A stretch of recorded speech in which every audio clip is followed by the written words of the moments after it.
Et salut à tous, c'est Chico, j'espère que vous allez bien. On se retrouve pour une petite vidéo sympa comme d'habitude sur Rush Royale. Aujourd'hui on va parler d'un d'un bon deck. Donc bon, vous pouvez le voir ici, je suis passé en Ligue 5. Il me semble que dans la dernière vidéo j'étais en Ligue 4. Voilà, on va regarder un petit peu ça ensemble. Un bon deck pour moi déjà, pour moi le deck que j'ai personnellement est un très très bon deck, que ce soit en PvP ou en mode coop, tout simplement.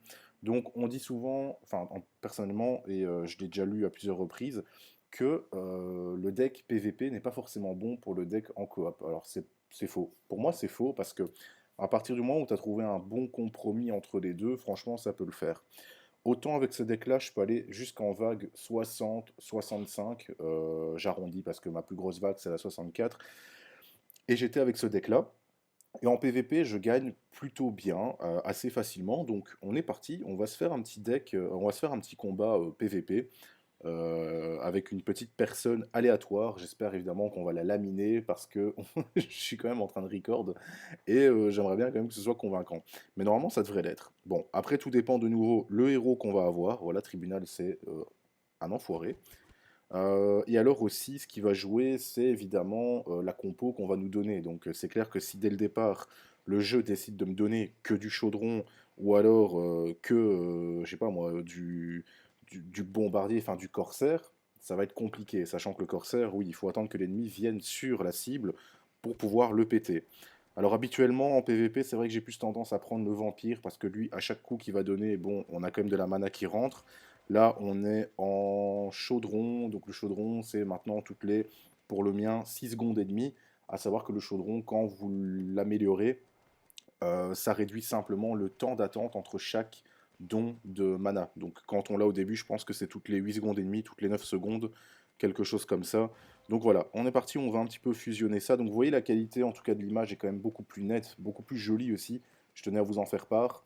Donc j'ai investi simplement dans un petit splitter pour pouvoir mieux capturer l'image et vous donner vraiment de la qualité. Comme je vous l'ai dit, j'aime bien quand même vous filer de la qualité. Ceux qui me connaissent le savent très bien. Maintenant voilà, donc c'est clair que la première vidéo n'a pas fait un carton, ça c'est sûr, c'était même un flop. Mais voilà, il faut varier un petit peu, c'est un jeu qui me plaît et j'ai envie de le présenter, je pense qu'il pourra vraiment plaire à certains d'entre vous, donc je me fais pas de soucis à ce niveau-là. Je vais encore faire tomber un peu de cartes, voilà, on va faire ça, et on va faire deux chamans en un coup. Comme ça, dans le pire des cas, il peut en éviter un, mais pas les deux. Voilà, c'est une petite astuce que je vous donne quand vous jouez le chaman, pour ceux qui connaissent. Attendez de pouvoir faire au moins deux fusions avec le chaman. Comme ça, dans le pire des cas, si il évite la première, c'est quand même assez chaud d'éviter deux fusions, enfin deux chamans au même moment. Donc clairement, la première, peut-être qu'il va avoir le temps, mais la deuxième, c'est sûr et certain, elle passe. Voilà, c'est la petite astuce que je peux vous filer. Alors ici, avant que Tribunal arrive, on va faire ça. Ah putain, c'est mal parti. J'ai pas du bon là, j'ai vraiment pas du bon. Aïe aïe aïe aïe aïe, c'est compliqué. Ça va être compliqué. J'aurais peut-être pas dû fusionner comme un porc comme ça. Allez là, file-moi un peu de mana là. Oh là là là là. Bon, on va l'avoir quand même, mais de justesse, hein. Vraiment de justesse. Putain, putain, putain. Passe. Ouah, shit, en plus j'ai posé mon héros. Oh là là là là. Ok, convaincant. Bon, bah ça c'est quand tu fais de la merde. Ouais, alors ce que je vais faire. Ouais, aïe aïe aïe aïe aïe aïe aïe aïe aïe aïe. Putain. Ah, c'est de la daube qu'il me donne. Voilà, là on a clairement la compo merdique, totalement merdique. Donc tu fusionnes, ça te file de l'arlequin, tu refusionnes, ça te file du chaudron, tu refusionnes encore, ça te file du corsaire niveau 1. Ouais, c'est pas top, c'est pas top. Là clairement, la partie elle est foutue. En plus en face de moi j'ai un inquisiteur, donc voilà, on a une partie très très mal partie, donc on va laisser faire. Même si j'avais le héros, là clairement, je le poserai même pas parce que ça ne sert à rien. Voilà, ok. Bon, défaite, sans surprise. C'est pas grave, on est reparti. Je vais pas vous faire la pub avec vous, ça ne sert à rien. Par contre, vas-y, on est reparti. Aïe. Donc voilà, allez, on teste notre deck. Je vais peut-être pas partir non plus dans une coop dans cette vidéo aussi, parce que ça pourrait être un petit peu long quand même. Donc le but c'est pas de faire de la vidéo trop longue non plus, voilà, donc on va faire tomber un chaudron. Alors il y en a qui diront ouais l'arlequin utilise-le pour faire tomber une autre carte qui frappe ou quoi. Mais là mon but dans un premier temps c'est de faire de la mana. Donc il faut que j'ai à fond de la mana. Là j'ai du support avec le Boreas qui tape assez bien de toute façon pour commencer, donc j'ai pas besoin de plus. Voilà, on va laisser faire. Hop. On va monter les chaudrons.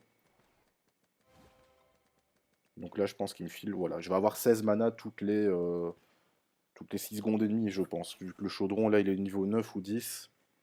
On va faire tomber un chaudron en plus. Alors lui en face, clairement, il a une compo pas bonne. Pas que son deck n'est pas bon, mais c'est sa compo, c'est ce que le jeu lui donne qui est vraiment pas bon. Voilà, là au moins, il pourra se défendre un peu plus. Mais quand tu reçois dès le début du vampire de l'arlequin, du chaudron, du vampire, voilà, ce sont pas des cartes qui frappent tellement, hein, donc forcément c'est un peu compliqué. Là, le héros qu'on va avoir, c'est le sorcier. Donc le sorcier, lui, il te pète une carte complètement, sans pitié. Voilà, je vais deuxième joueur déconnecté. Bon, bah écoute, ouais, pas de chance, hein. Je pense qu'il est déconnecté. Voilà, et du coup, il a fait bugger tout le jeu. Parce que tu vois là, maintenant, en fait, ce qui se passe, c'est que je clique pour faire tomber de la carte, et en fait, il n'y a rien qui tombe. Parce que comme il s'est déconnecté, en gros, il a déréglé tout le game. Donc regarde, je peux faire ce que je veux. Je pense que même si je veux fusionner, ça fusionne pas. Ah, ah, tout tombe d'un coup, d'accord, ok. Mais n'empêche que mes fusions, elles se font pas en fait. Tu vois, tout est ralenti. Putain, décidément, cette vidéo, je vais la laisser telle quelle en fait. Je vais la laisser telle quelle, comme ça au moins vous voyez vraiment les aléas de Rush Royale. Je suis en train de chercher le titre de la vidéo. La vidéo la plus catastrophe. Le problème, c'est que je n'arrive pas à taper, vu que j'ai pas grand chose. Et que mes fusions, tu vois, elles se font avec 10 minutes de retard, quoi. Intéressant. C'est très très intéressant. Du coup, moi, je suis en train de regarder le combat en fait sur mon ordi.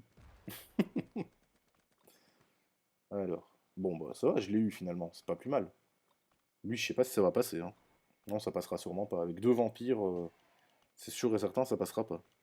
Mais bon, voilà, il a été déconnecté, donc ce sont des choses qui arrivent. Pas forcément que le joueur a merdé ou que le joueur a une connexion de merde, hein. Ça peut être aussi. Enfin, ça peut être plusieurs choses, en fait. Soit sa connexion a merdé, soit il a quitté le combat parce qu'il a vu le chaman, ou alors c'est le jeu qui a planté. Mais l'histoire là du chaman, c'est pas impossible parce que les gens ont beaucoup tendance en fait à quitter le combat quand ils voient un chaman en face d'eux. Bon, personnellement, moi je quitte pas parce que bah, c'est une carte comme une autre et il y a de toute façon toujours moyen de la battre. Bon, une petite pub. Voilà, la pub est terminée donc. Moi, je vous suggère vraiment de les faire, ces petites publicités. Ça apporte toujours quelques petites cartes, même si c'est pas ouf hein, ce qu'il y a dedans. Mais des fois, ça peut te donner les petites cartes qui te manquent, là, tu sais, pour faire une amélioration que tu attends depuis longtemps. Donc vraiment, moi j'insiste avec vous, faites-les. Allez, on va se refaire un petit combat, on va essayer de voir un peu comment ça se passe.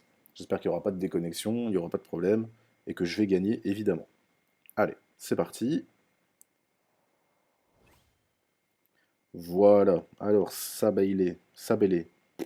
Ok, Belaise, je sais pas. Oh putain, encore tribunal. Il me gaffe celui-là. Alors, je vais faire ça dans un premier temps, histoire d'avoir quand même un peu de support et un peu de frappe, un peu de DPS, donc on appelle ça, hein, c'est faire du DPS.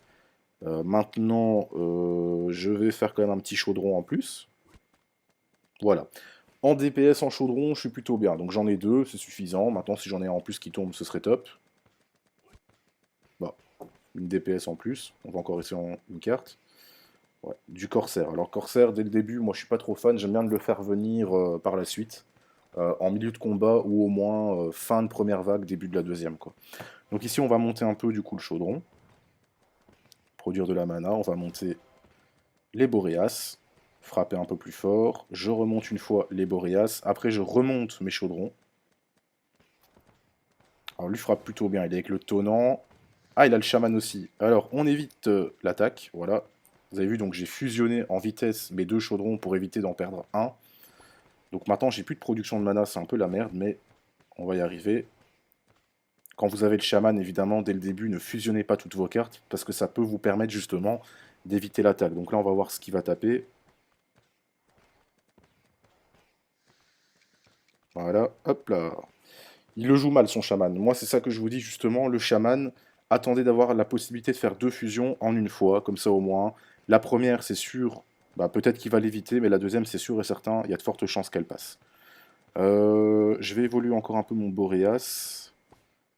Voilà, je vais faire tomber un peu de cartes quand même. Là, hop, hop. Un peu de production de mana. Je pense que pour l'instant, on est plutôt bien. Maintenant, il faut veiller à éviter ces attaques de chaman. Moi, je suis gâté, j'en ai même pas eu un seul, quoi. Alors, attention. Alors, là, ça va taper. Bien être attentif.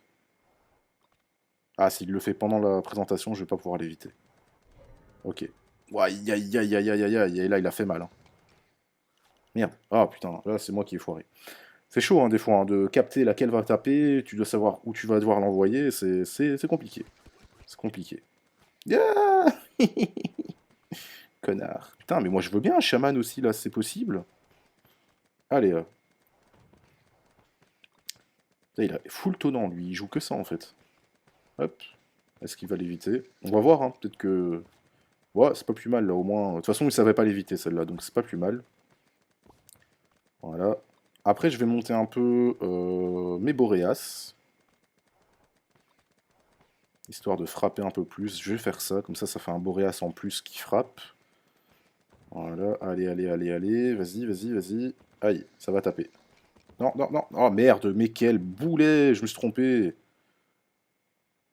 Et voilà, en attente du deuxième joueur. Allez, Chaivolo. Bon, je vais monter mon Boréas là, parce que c'est ça que je voulais faire à la base et je l'ai pas fait. Voilà, hop. Il y a trop de corsaires niveau 1, ça sert à rien.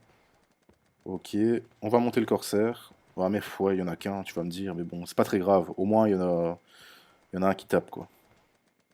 Même s'il fait pas ouf de dégâts, mais pour l'instant, on est bon. On est plutôt bon, là. Ça se passe plutôt bien, donc... Voilà. On va frapper un peu plus. Donc lui, il a déjà dû sortir son héros. Il reste 15 secondes. Bon, le combat, je pense qu'il est gagné, hein, en principe. Voilà, c'est un combat gagné. Donc pour vous dire que c'est franchement un bon deck pour le 1v1, ça se passe plutôt bien. Donc bon, on n'a pas eu de chance pour le premier combat parce que là j'ai une compo à chier. Au moins tu vois dans la même vidéo, tu auras plusieurs possibilités dans ton combat avec ton deck. Donc c'est pas forcément que ton deck est mauvais. Évidemment, il faut pas oublier une chose, c'est que chaque deck a ses limites. Tu vas pas faire avec le même deck, tu vas pas arriver avec le même deck au rang, je sais pas moi, en Ligue 7 avec le deck que tu as créé quand tu étais en Ligue 1. Alors ça, il faut pas rêver. Ton deck, il va falloir l'évoluer, il va falloir améliorer tes cartes. Mais au moins, avec le même deck, on a pu voir que si tu as une mauvaise compo, évidemment, c'est plus compliqué. Donc, premier combat, il est perdu. Deuxième combat, pas de chance, il a été déconnecté. Troisième combat, il est gagné. Parce qu'on a eu une bonne compo dès le début. Donc, ne vous prenez pas la tête avec vos decks. Ne pensez pas que votre compo, enfin votre deck est nul parce que vous avez perdu un ou deux combats. Tout dépend de la compo qu'on vous a donnée. Maintenant, si évidemment, tes 5 combats que tu fais avec des bonnes compos dès le début et des mauvaises, tu vois que tu as perdu tes 5 combats, il y a effectivement un problème dans ton deck. Donc si on... Attends, on va prendre ça ici, 2000 or, voilà. Si on récapitule, ici, j'ai mon corsaire. Lui, moi j'appelle ça du dégât passif, parce qu'en fait, il frappe pas directement. Le corsaire, c'est intéressant si tu en as beaucoup. Si t'as que un corsaire niveau 1, ça sert à rien. Il faut au minimum en avoir 3-4, au moins de niveau 2, pour que vraiment tu aies un beau petit chemin rempli de bombes, parce que ça fait énormément de dégâts, vu que toutes les bombes restent et les dégâts se cumulent sur l'ennemi. À côté, on va voir le chaman. Chaman, t'as bien vu, il faut quand même le jouer correctement. Si tu envoies qu'une fusion chaman, c'est très facile de l'éviter. Si tu en envoies deux, ça devient compliqué. Si tu en envoies trois, le mec il va plus savoir quoi. La première l'évitera peut-être, mais les deux, la deuxième et la troisième, c'est sûr et certain, elles vont passer, elles vont taper ses cartes. Donc c'est assez intéressant. Maintenant, en termes de dégâts, on fait que du 26, toutes les 0,8 secondes, ce qui est pas ouf. Tandis que si on prend le corsaire, tu vois qu'il y a quand même pas mal de dégâts. Quand tu le mets en niveau 4, rang 4, tu fais 1013 de dégâts. En fonction de la santé actuelle, 4,5% en plus de dégâts. les chances de lancer une bombe dangereuse sont augmentées à 30%, et la durée de piège explosif, elle est à 70%. La durée de la bombe dangereuse dure 100 secondes. À savoir que c'est une carte qui a été, je sais plus comment on dit, mais en tout cas, ils ont minimisé ses stats. Pourquoi? Parce qu'en fait, à la base, quand elle est sortie, le Corsair, les bombes, elles restaient tout le temps. Donc elles ne partaient pas au bout d'un moment. Maintenant, je peux te dire que 100 secondes, c'est quand même long. C'est 1 minute 40 secondes. Donc tu as clairement le temps que l'ennemi arrive dessus. Alors après, on a quoi? On a l'Arlequin. Lui, il fait 42 en offensif, 42 dégâts par seconde. C'est pas ouf, mais c'est déjà ça. C'est toujours mieux que du 26 comme l'autre carte. Maintenant, l'Arlequin, clairement, il va te servir à dupliquer tes cartes. Voilà, lui, il duplique. Comme ils le disent, lors de la fusion, crée une copie de toute unité ayant le même rang de fusion. Donc, évidemment, si tu as un Corsair niveau 2, que tu en vends un deuxième et que ton Arlequin est niveau 2, tu vas mettre ton Arlequin sur le Corsair et non l'inverse, sinon ça ne fonctionne pas. Tu mets bien l'Arlequin sur la carte désirée tant que c'est le même rang de fusion et tu auras cette carte-là qui sera dupliquée, ce qui est quand même pas mal. Après, on a le Boréas, donc effectivement, il ne tape pas fort, il fait que 21 de dégâts toutes les 0,6 secondes, mais il a 2 phases de tir. Donc, pendant la première phase, il va augmenter sa vitesse d'attaque, et pendant la deuxième, il va augmenter la vitesse d'attaque et les chances de coups critiques. C'est plus la deuxième phase qui nous intéresse. Donc, comme tu le vois, en offensif, quand il est en niveau 4, il fait 141 dégâts. Mais il ne faut pas oublier que le Boreas frappe très vite, donc c'est chaque coup qui fait 141 de dégâts. C'est pas toutes les 3 secondes. Chaque coup qui part, 141 de dégâts. Alors, ensuite j'ai quoi? Donc j'ai mon chaudron, lui c'est de la prod. Hop, on produit de la mana parce qu'on va en avoir besoin pour déjà de 1 monter les niveaux et faire tomber de la carte. Plus tu as de mana, plus tu peux fusionner, plus tu peux faire tomber de nouvelles cartes, fusionner, etc. Ça évidemment je ne t'apprends rien, c'est tout à fait logique. Mais donc voilà, j'espère que cette petite vidéo en tout cas vous aura plu, qu'elle vous aura aidé pour avancer dans le jeu. Dans la prochaine vidéo, je vais vous présenter un deck qu'on a avec les cartes de base, hein, quand on ouvre le jeu, et avec les cartes qu'on reçoit dès le début. Donc en gros, c'est les premières cartes que tu as là, mais je ne sais plus de mémoire quelle carte tu as en début de partie, en début de jeu.